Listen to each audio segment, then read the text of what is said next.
तो hey guys, welcome to UPSC CDS. आप लोगों का सीडीएस का रिजल्ट आ चुका है। आई नो वीडियो को देखने से पहले आप रिजल्ट को देख चुके हैं। तो अभी हम क्या कर सकते हैं, देखिए रिजल्ट आ गया है। तो जिन लोगों का हो गया है, पहले तो मैनी मैनी मैनी कॉन्ग्रेचुलेसन्स, आपने कर दिखाया। बस अब जो है एसएसबी की प्रिपरेशन जो है ना, वो बहुत अच्छे से कर लीजिए। इंग्लिश पे फोकस करिए, बोलने पर, ठीक है। पता है, पास करने के बाद में एसएसबी का जो माहौल होता है ना, वो ही आपको नहीं मिल पाएगा। इसलिए कुछ ऐसे ग्रुप में जुड़िए या फिर ऐसे लोगों से मिलिए जो इंग्लिश में बातचीत कर रहे हों, क्योंकि ये बहुत ज़्यादा ज़रूरी है। हेजिटेशन से बचिए, क्योंकि वहाँ पे जो बंदे मिलेंगे आपको ग्रुप में, वो सारे नए बंदे होंगे, तो उनके सामने बोलना भी आना चाहिए और थोड़ा बहुत डोमिनेंट पावर भी होनी चाहिए। डोमिनेंट और एक सही वे में कि आप अपनी बात रख भी पा रहे हैं उनके सामने, ये ज़्यादा ज़रूरी है, ठीक है। तो इस सब की जितनी ज़्यादा हो सके प्रैक्टिस करिए।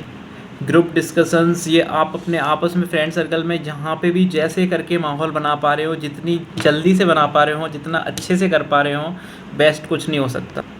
एसएसबी की कहीं से भी अगर आप कोचिंग लेना चाह रहे हैं, तो फिर मैं ये कहूँगा कि उस पे जाने से पहले कोचिंग में सबसे पहले एसएसबी में देखिए क्या क्या होता है, और कम से कम 5-6 दिन 10 दिन, तो मिनिमम 10 दिन जो है पहले आप खुद देखिए कि आप क्या क्या चीज़ें जो है वहाँ पे जाके किस प्रकार के डाउट जो है वो करना कर मतलब आपको आएंगे, और आप वहाँ पे पूछ लीजिए। क्योंकि मेरे साथ क्या हुआ था कि कोचिंग में मैंने घर से गया था बिल्कुल ब्लैंक हो गया कि एसएसबी में सिखाएंगे, वही मैं प्रैक्टिस करूँगा, काम खत्म।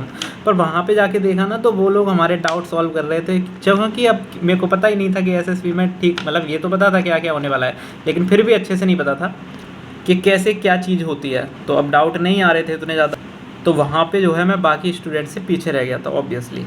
तो आप लोग जो है पहले से खुद से भी तैयारी करके जाइए। जैसे इंटरव्यू होगा आपका वहाँ पे, ठीक है, एसएससी की तैयारी करने जब आप जाएंगे वहाँ पे इंटरव्यू होगा, तो इंटरव्यू के लिए मेरे को ये नहीं बताया गया था कि क्या क्या तैयारी करनी है, ये सब कुछ नहीं बताया। जब इंटरव्यू उन्होंने ले लिया सामने से, तब जाके बोला कि आपको ये बेसिक चीज़ें जो है पता होनी चाहिए।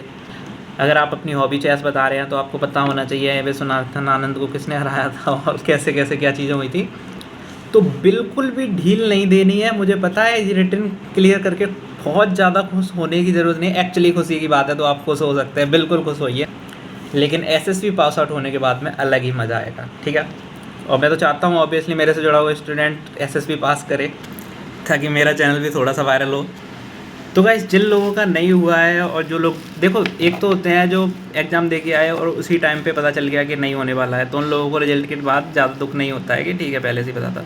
कुछ लोगों का डाउट जो होता है ना, वहाँ पर जो ये दुख होता है वो बहुत भयंकर है, कि हो भी सकता था, नहीं भी हो सकता था, और फाइनली नहीं हुआ। वैसे भी बहुत सारे लोग होंगे ऑब्वियस। तो अभी जो आपके अंदर आग लगी हुई है ना, जो नेक्स्ट बार करके दिखाने की, उसको बस लगे रहने देना। और सितंबर के एग्ज़ाम में एक्चुअली देखा जाए ना, तो ज़्यादा टाइम है नहीं। आज लगभग 9 मई है, तो मई 20 दिन बचे हैं, और जून जुलाई अगस्त, मतलब 100 दिन है आपके पास में। इतने ढंग से यूटिलाइज कर लीजिए कि 100% आपका जो है, आप अपना एफर्ट जो है ना 100% डाल दीजिए।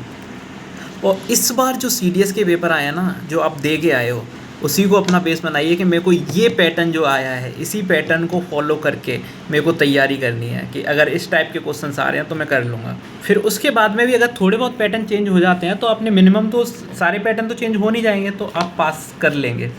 अब आपके पास में एक्सपीरियंस भी है, और आपको पता है आपने कहाँ पे गलती करी होगी, तो उस पर फोकस कर लीजिए, और बस अपना 100% देना अगली बार। मैं मानता हूँ कुछ लोगों ने इस बार भी 100% दिया होगा, और कहीं ना कहीं छोटी मोटी चीज़ों की वजह से रह गए होंगे, तो उसको भी एक तरह से अपना लक समझिए, पूरी किस्मत कहिए, कुछ भी कह लीजिए। नेक्स्ट अटैम्प्ट में आपके साथ बिल्कुल वैसा नहीं होने वाला है, तो अपने थोड़ा सा हार्ड वर्क जो है वो बढ़ा दीजिए, और अच्छे से प्रिपरेशन कर लीजिए प्लीज़। जहाँ भी आपको लग रहा हो इंग्लिश का पेपर ख़राब हुआ है, या आपने इंग्लिश में बहुत ज़्यादा टाइम दिया था, जीएस को टाइम नहीं दिया था, या फिर जीएस में क्वेश्चन ही टफ आ गए थे कि मैं ऐसी जीएस कर ही नहीं सकता, जो भी आपके डाउट हैं कैसे कैसे कर सकते हैं, कहाँ से कर सकते हैं, वो सब आपको पता होनी चाहिए।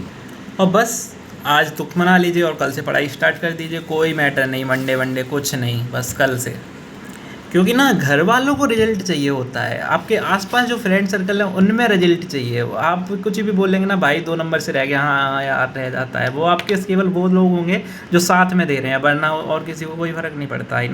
घर वाले तो ये तक बोल देते हैं, भाई छोड़ ये काय की तैयारी कर रहा है, यूपीएससी आसान नहीं है, फलाना ढिमका, और किसी की कर ले। और किसी की भी करेंगे भाई, बिल्कुल करेंगे, और किसी की भी करना, लेकिन अभी जो है ना आपके अंदर अगर आग लगी हुई है, तो सच बता रहा हूँ सीडीएस का एग्ज़ाम ज़रूर देना सितंबर वाला। और अगर उसकी प्रिपरेशन अच्छे से कर लेंगे ना तो उसी टाइम पर जो है एसएससी सीजीएल भी आएगा तो कोई दिक्कत नहीं होने वाली है।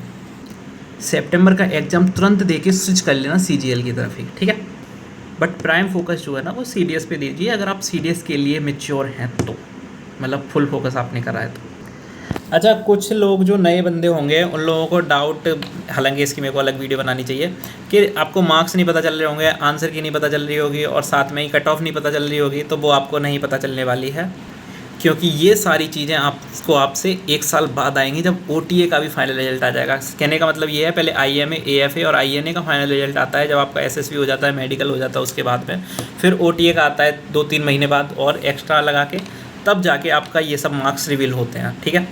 आपको अपने मार्क्स भी पता चलेंगे, कट ऑफ भी पता चलेगी और जो है आंसर की भी आएगी बाकायदा, लेकिन 1 साल बाद। ये पता नहीं यूपीएससी में ऐसा क्यों है, तुरंत क्यों नहीं देते, इसके पीछे I don't know what reason. ठीक है, तो आज की वीडियो में इतना ही। आपके जो भी डाउट है आप कमेंट सेक्शन में पूछ सकते हैं, बिल्कुल बेझिझक पूछिए, मैं हर कमेंट का रिप्लाई कर दूंगा, बहुत टाइम है मेरे पास। जय हिंद, जय भारत, और बस चीज़ान लगा दीजिए, सितंबर वाला आपको देना ही है, और जिन लोगों को हो गया है कॉन्ग्रेचुलेसन, गुड लक, एसएसबी में फोड़ देना। बाय।